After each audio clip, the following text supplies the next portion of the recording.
Today we're going to segue to the group called the pluralist. Now, the pluralist also are materialist, like their predecessors, but the first guy out of the chute, and remember, this is one of those age-old philosophic questions.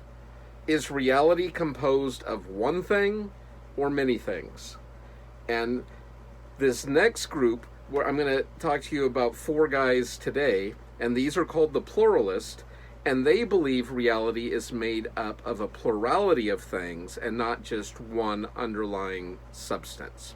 And the first guy, Empedocles, he's looking at the people that came before him, and he rolls out this idea of four roots.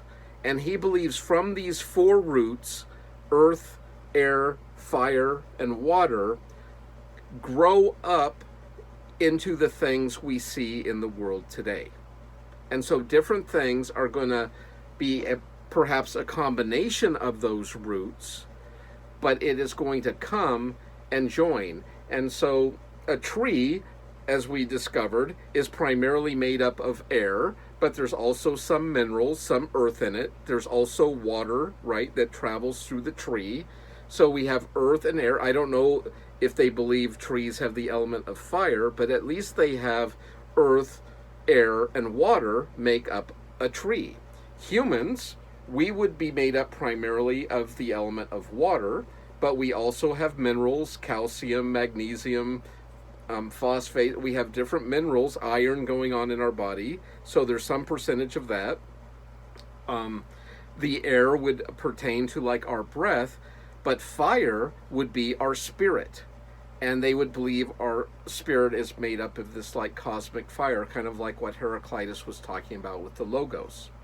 Now, in addition to this brilliant move on Empedocles' part, of instead of just saying, picking his own new element, he combines the elements that came before him and says this is what everything is coming from.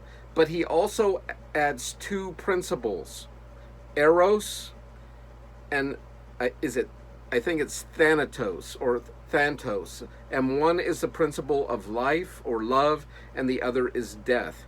And Freud actually tapped into this centuries later, actually a millennia later, when he was rolling out his own psychology of human beings, and like the life principle and the death principle that appeals to us all. So Empedocles saw this life principle is what brought the elements together and helped them grow into new beings.